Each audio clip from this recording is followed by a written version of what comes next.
The man believed responsible for Australia's worst mass murder this century is sedated and under police guard in a hospital. Police say they expect to talk to him later this morning when charges can be laid.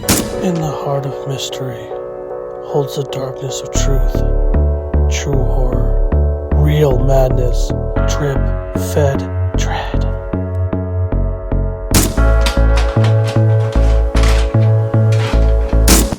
Martin Bryant was a troubled young kid from Hobart, Australia. He grew up a social outcast, was oftentimes bullied in school, and this had him cling to the macabre, you could say. He had a deep-rooted fascination with horror movies, and he liked spending time going on hiking trips with his father.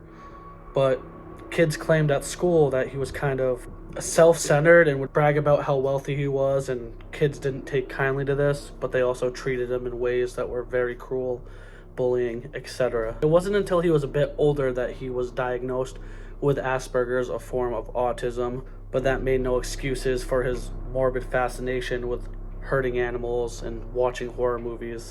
His ex-girlfriend claimed at one point that he was fascinated with specifically Child's Play 2.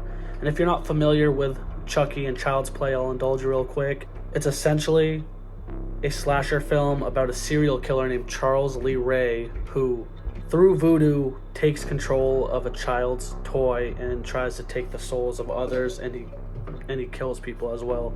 His girlfriend also stated that he had an obsession with saying, "You don't fuck with the Chuck," an iconic line from the movie, and his obsession was borderline. He said it with passion, and you could see that this concern was way more than just a fascination with the movie. At a young age, he became a gardener, where he met a woman who was an heiress named Helen Mary Elizabeth Harvey. And she took a keen liking into this young man. They spent a lot of time together, developed a close relationship. But one day they were driving down the road and got into a car accident. Helen was the only one to die in this tragedy, and Martin fell into a huge inheritance fortune. And if you think that's suspicious, not long after, his father, Maurice Bryant, was found killed. He died of a drowning, but the most peculiar part is, his body was found in a dam closest to their farmhouse, but he had a diving weight belt wrapped around his neck. It was ruled a suicide, but Martin stumbled into yet another inheritance. So all these tragedies, one after the other, until ultimately the worst thing happened. Good evening. A siege is underway in the Tasmanian town of Port Arthur, where at least 25 people have been shot dead in Australia's worst massacre. Port Arthur, which is a former penal colony in Australia, succumbed to the biggest, deadliest massacres in Australian history, where Martin had killed 35 people and injured over 20.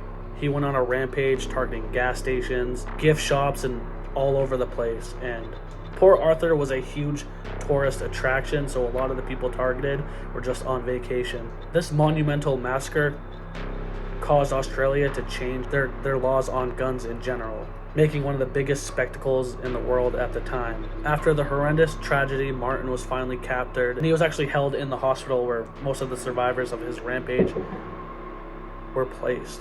And it makes me want to talk about a subtle thing. I feel like it's a cliche at this point, but history of violence through media, movies, video games. Oftentimes people want to blame horror and games as the main attribute, but I feel like people need to be held accountable and realize that the stuff put in front of them is interpretation of art, and it shouldn't be ruled as a teacher of torture. And it's just a tragic tale. Oftentimes when we talk about true crime, we obsess over the killer, and it seems like we're condoning it, but we're definitely not. It's just terrifying, and we got to find these ways to essentially teach the public how to stay safe and, treat people how you want to be treated. Should bullying and outcasting ever result to murder? No, but there are ways to treat people kindly, and there are ways to, avoid tragedy. And that is the disturbing episode of the Port Arthur Massacre. I'm your host. If you like this content, please subscribe, hit that little ding-ling button, harassing you saying, "Hey, it's me, I'm here," and I'm gonna say it one time for the one time. Give me a hell yeah for horror.